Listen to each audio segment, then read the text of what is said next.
Sasi Tharoor MP ദുരന്തബാധിത പ്രദേശം സന്ദർശിക്കുകയാണ്.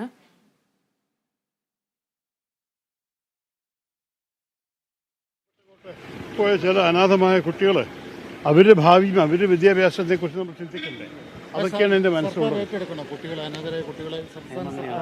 സർക്കാരോ ഞങ്ങൾ എല്ലാവരും മനുഷ്യന്മാരായിട്ട് മനുഷ്യത്വത്തിൻ്റെ പേരിൽ നമ്മളെല്ലാവരും ഒരു മുൻകൈ എടുക്കണതിൽ ഞാനിതിനെക്കുറിച്ച് ചിന്തിക്കുന്നുണ്ട് കേട്ടോ.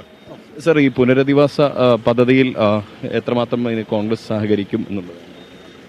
രാഹുൽ ഗാന്ധി 100 വീടുകൾ വെച്ച് നൽകുമെന്ന് പ്രഖ്യാപിച്ചിട്ടുണ്ട്. അതിന് പുറമെ എന്തെങ്കിലും പദ്ധതി തയ്യാറാക്കും? അല്ല, അത് ഒരു കാര്യമാണ്, അത്യാവശ്യമാണ്. വീടുണ്ടെങ്കിലല്ലേ അവർക്ക് താമസിക്കാൻ സംവിധാനം ഉണ്ടാവുള്ളൂ. പക്ഷെ അത് മാത്രമല്ല, വേറെ കാര്യങ്ങളും ചെയ്യാനുണ്ട്. നമുക്ക് ഓരോരോ സ്റ്റേജിലും ഓരോരോ ആവശ്യങ്ങളാണ്. എല്ലാറ്റിലും കോൺഗ്രസ് പാർട്ടിയും ഞങ്ങളുടെ പ്രവർത്തകരും ഇടപെടും. അല്ല, അവരെല്ലാവരും നമ്മുടെ പാർട്ടിക്കാരൊക്കെ പ്രവർത്തിക്കുന്നുണ്ട്. പക്ഷെ അത് മാത്രമല്ല, ഇത് മനുഷ്യത്വത്തിൻ്റെ അല്ല, നമ്മളെല്ലാവരും മനുഷ്യന്മാരായിട്ട് ജനങ്ങളെ സഹായിക്കാൻ ഒരു ആഗ്രഹത്തിലാണ് നമ്മളെല്ലാവരും നിൽക്കുന്നത്. അത് നിങ്ങൾക്ക് മനസ്സിലാക്കണം. നമ്മുടെ ഈ രാജ്യത്തിൽ ഒരു ഗുണമുള്ളത്, ജനങ്ങൾക്കിങ്ങനെ ദുഃഖവും ബുദ്ധിമുട്ടും വരുമ്പോൾ എല്ലാവരെയും ഹൃദയം നിറഞ്ഞ ദയ ഉണ്ടാവും, ആൾക്കാരെ സഹായിക്കാനുള്ള താല്പര്യമുണ്ടാവും. അതാണ് നമ്മൾ കണ്ടിരിക്കുന്നത്. കേരളം മൊത്തം എല്ലാവരെയും ആൾക്കാർ കൈ നീട്ടിയിട്ട് ആൾക്കാരെ സഹായിക്കുന്നു. ഇവിടെ നമ്മൾക്ക് ഈ Yes, Ajit, I know you. How are you? Good to see you. We're all. You are going up, sir? As far as we can go. നിങ്ങൾ പറയുന്നത് ഞാൻ ആരും തടസ്സപ്പെടാൻ ആഗ്രഹിക്കുന്നില്ല.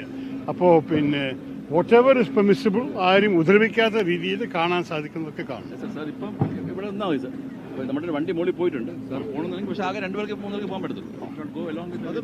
സാറ് 1-2 പേര് മാത്രം മതി. അപ്പോൾ സാർ നോക്കിയിട്ട് ഒന്ന് വെയിറ്റ് ചെയ്താൽ ഞാൻ അതിൽ അറിയിച്ചു. ശരി. വൈഡായിട്ടുള്ളൊരു ദുരന്തമാണ്, വലിയൊരു ദുരന്തമാണ്. പാർലമെന്റ് ഉന്നയിക്കുക, കേന്ദ്ര സഹായം, അത്തരം കാര്യങ്ങൾ കൂടി ശ്രദ്ധയിലുണ്ടല്ലോ. അതെ. അപ്പോൾ ഞാനും ആവശ്യപ്പെട്ട് നിങ്ങൾക്ക് അറിയാമല്ലോ, ഞാൻ 3 ദിവസം മുമ്പ് ഒരു എഴുത്തെഴുതി ശ്രീ അമിത്ഷാ ഹോം മിനിസ്റ്റർ ആവശ്യപ്പെട്ടത് ഇതിനൊരു നാഷണൽ കലാമിറ്റി ആക്കി പ്രഖ്യാപിച്ചാൽ ഈ ഇന്ത്യയിലത്തെ എല്ലാ MP-മാർക്കും 1 കോടി വരെ കൊടുക്കാൻ, അവർ MP ഫണ്ട് കൊടുക്കാൻ അവകാശമുണ്ടാകും. ഇപ്പോഴത്തെ സ്ഥിതിയിൽ വയനാടിൻ്റെ MP-ക്ക് മാത്രമേ കൊടുക്കാൻ അവകാശമുള്ളൂ. അത് മാത്രമല്ല, വയനാടിന് ഇപ്പോൾ MP-യും ഇല്ല നിലവിൽ. കാരണം നമ്മൾക്കറിയാമല്ലോ, ബൈ ഇലക്ഷൻ അവർ വിളിച്ചിട്ടില്ല.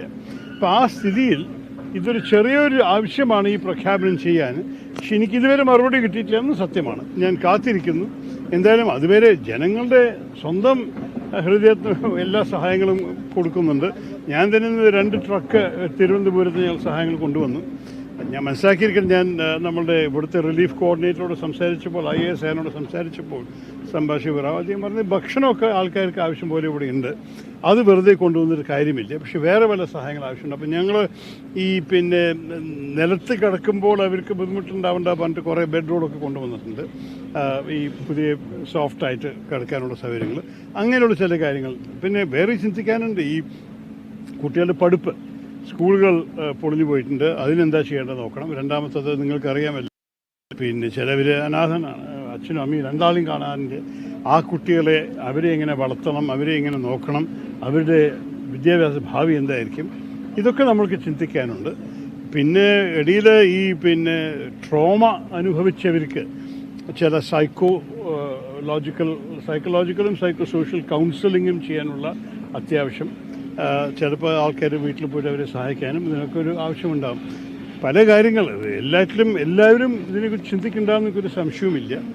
റിലീഫ് ഒരു സ്റ്റേജാണ്, റീഹാബിലിറ്റേഷൻ 2ാമത്തെ സ്റ്റേജാണ്. പിന്നെ സൈക്കോളജിക്കൽ വെൽഫെയറും എഡ്യൂക്കേഷനും അതിനെയും കുറിച്ച് ചിന്തിക്കണം. പിന്നെ ജനങ്ങളുടെ ജീവിതം രക്ഷപ്പെട്ടു പോയവർക്ക് അവർക്ക് ജീവിക്കാനൊരു മാർഗം വേണമല്ലോ. ഇംഗ്ലീഷിൽ പറയുകയാണെങ്കിൽ we have got their lives, but what about their livelihoods?